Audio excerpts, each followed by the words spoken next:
And now, it's BoomerLife, lifestyle discussion designed to make your life more engaging, meaningful, and complete. Celebrating the baby boomer generation, this is BoomerLife on CIL 650. And welcome to BoomerLife on CL 650. I'm Joanne Sutton, and today we're talking about dementia and Alzheimer's disease. Research shows that 1 in 3 people will at some point be affected or associated with a family member that has Alzheimer's. And today we hope to inform and educate, dispel some myths, and give information that can benefit all of the community and not just those suffering from dementia and Alzheimer's. Basically, for those of you who Alzheimer's has touched, you're not alone. The Society is working to change the dementia journey. So joining us in the studio today from the Alzheimer's Society of British Columbia is their CEO, Maria Howard. So Maria, thanks again for joining us today and welcome to BoomerLife. Great, thank you, Joanne.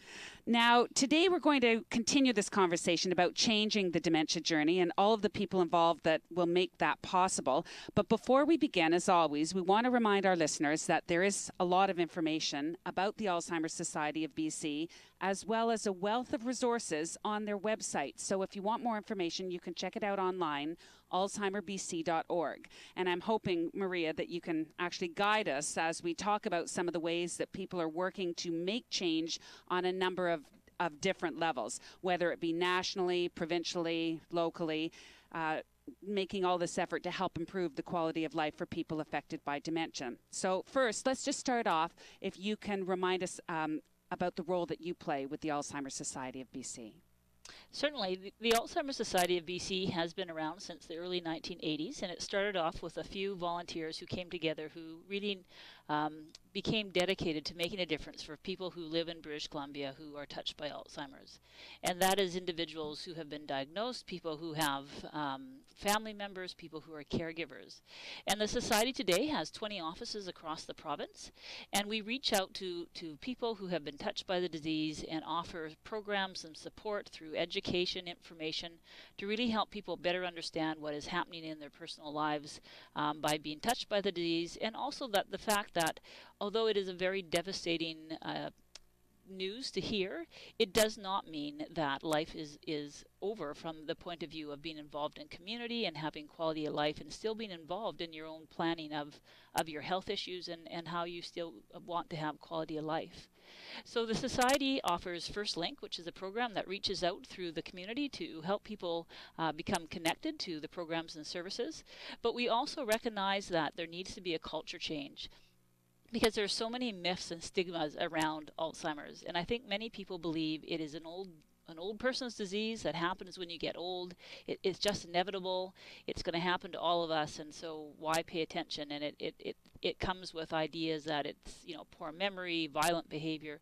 But in fact, it is not that. In many ways, it's very unique to each people. And so the Society is committed through culture change to really start to change the myth about Alzheimer's. Well, thanks for starting the conversation about that as well. And today's show, we'll have a number of highlights. One is going to be that we're going to talk with Linda and Paul Blanchette. They're a couple from Kamloops.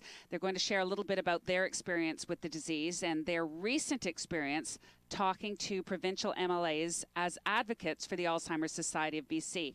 Maria, can you tell us a little bit of the context about the event that they're going to be referring to and the topic we're going to be talking about the couple with today? Dementia-friendly communities is what we want to start, promoting in BC. We know that today in British Columbia, over 70,000 people have been diagnosed with Alzheimer's or dementia. What we also know, which is even more important, that 60% of those 70,000 people, so more than 40,000 people, still live in the community. They are not living in a care facility like, again, many of us believe people happen to do once they have Alzheimer's. They live in the community. So the idea of dementia-friendly communities, making a community open and supportive and safe and accessible to someone with dementia is really important. So we met with our provincial legislative assembly to talk with them about becoming a dementia-friendly community in BC. They are the decision makers of the province. They are the people who are elected. And we challenged them to become the first provincial government in Canada to step up and say, we want our province to be dementia-friendly and be a place where people who are experiencing this disease, whether it's the person who's been diagnosed or their family or caregivers, can be in the community and have the supports and the safety that they need. And so So about a month ago, the Legislative Assembly in BC took the training and have become a dementia-friendly community. And it's exciting, too, because it was Paul and Linda that were invited along on that trip, so we'll get to hear firsthand. Paul and Linda were right there. They are a wonderful couple who are living the journey of dementia. They are a young couple, so that makes it even more of a significant story. But they were there, and they provided their story, and it was a wonderful time to see our province step up and really show their commitment to changing how people with dementia are supported. Excellent. We all look forward to that. We're also looking forward to hearing from another special guest on the show, which is John Stark. And John is with the City of New Westminster, who's going to be talking about his work making New West more dementia-friendly. We will shift our focus from national to provincial to local, and we'll look forward to hearing from John as well. But what inspires you about the work that is actually happening in our local communities? Well, what is really important when you think about the word community is that communities can be defined in many ways. It can be a community like we've seen at the province, the provincial level. It can be a community as in a municipality. It can be a library. It can be a book club. And the idea of a dementia-friendly community is to go out to a community and challenge them to think about the way they would interact with people who have dementia and how they could change their behavior to make that interaction just that much more positive. So one of the other natural ways to reach out is to the municipalities across the province. And just like the provincial legislation makes decisions, so do our cities. And so we have begun to work with a number of cities to look at what they can do right in their own environment, whether it's at policy level or whether it's a people level to support people. And New Westminster is the first city council who stepped up and said, we want to be a dementia-friendly city. And in fact, we are pretty certain that they are the first city in Canada to do this. And so in February, we met with their city council, from their mayor and their city councillors, and John was there, and we took them through the training of what you need to know to be dementia friendly. And they were so enthused, and it was interesting when we asked them how many people had been touched by the disease, almost all of them put up their hand. And so they have been a leader for many other municipalities in this province to challenge other cities to take the same step and think about how we can support each other. Because as we know in the Lower Mainland, you might live in Burnaby, but your doctor might be in New Westminster. And if you have an emergency issue, you might go to the hospital in Vancouver. Correct. So boundaries are blurred. Boundaries aren't black and white. And so with municipalities, we're challenging them to come together and link arms and become a dementia-friendly community together. So, Maria, when we signed off on our last show, you mentioned that you were looking forward to also sharing a little bit of news of some of the developments that were happening at the federal level in Canada in reference to Alzheimer's disease. What can you tell us about this today? Well, it's very wonderful. The motion, the commitment, the movement towards supporting people with dementia is growing, and not only in our province, but it's growing across our country. And very shortly, we've had the ability to work very closely with the federal government to talk about what and how they want to support. And so last week, the Federal Minister of Health, Rona Ambrose, announced that the Dementia Friends is being launched in Canada. And that is a wonderful opportunity for Canadians to step up and go to a website, DementiaFriends.ca, and watch a video which starts the conversation on what it means to be a dementia friend, and then register and commit to become a dementia friend. And that is an individual action that we are really encouraging all Canadians to take. We are hoping that within 2 years we can have 1 million Canadians signed up as dementia friends. And those are the individuals who will begin to take the small steps, the small actions to working toward to creating a dementia-friendly community in our country. So I expect there will be a grand launch, a grand initiative, a lot of publicity, a marketing campaign to support this? Yes, so the grand launch was on Friday, June the 5th. It is a public health campaign, awareness campaign like we've seen in Canada before. So Public Health and the Government of Canada are driving this alongside of the Alzheimer's Societies.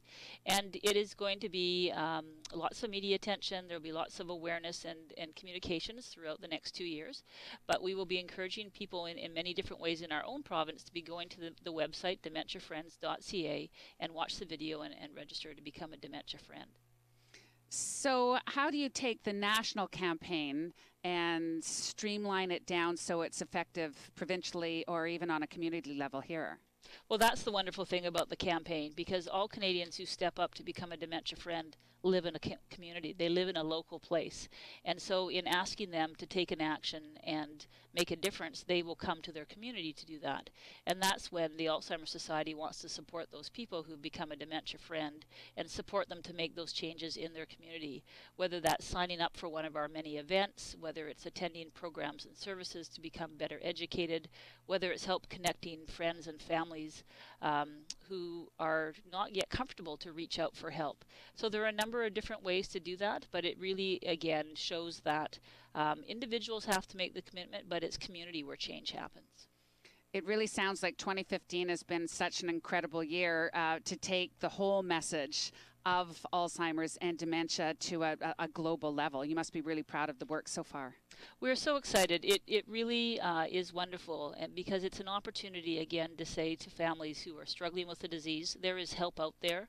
There's lots of things that can be done through our society, through other supports, through your health professionals, to make this experience as best as it can be, which means that if you have dementia and you live at home, you still want to go to the store, you still want to go out and be social. And be entertained and go to movies and interact in a community. Exactly, and those are all the important things that we all want. And there's ways that can be done by having safety and accessibility, and knowing that if you go to the store and you don't know how to count the change out for the milk that you bought, that the cashier is going to be not impatient and frustrated and getting annoyed, but will simply help you count out the change. Or that if you're walking along the street and suddenly you can't remember, do you turn left or turn right, that someone is going to ask you, can they help? Can they help get you home?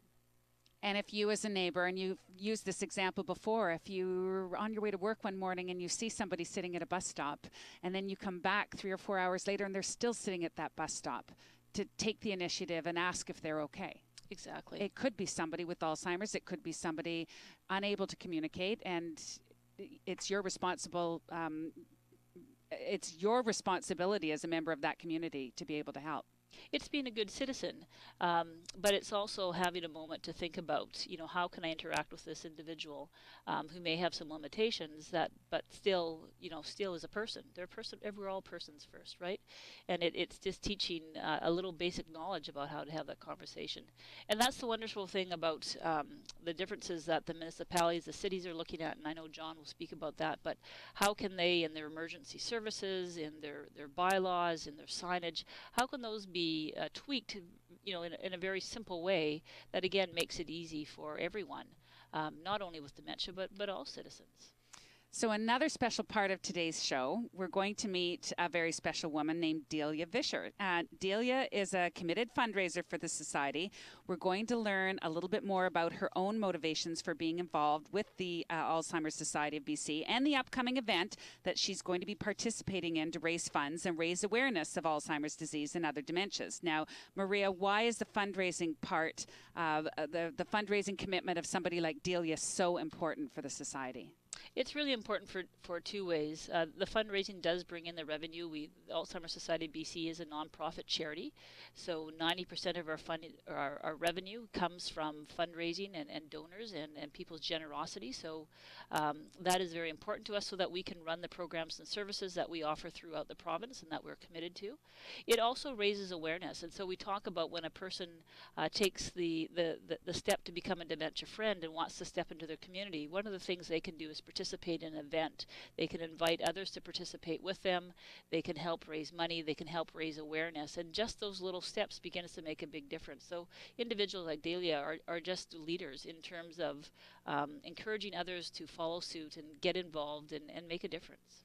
She's a leader and an inspiration. We're off and running with a great show so far today. You are listening to Boomer Life. I'm Joanne Sutton, joined in studio with Alzheimer's Society of BC CEO Maria Howard.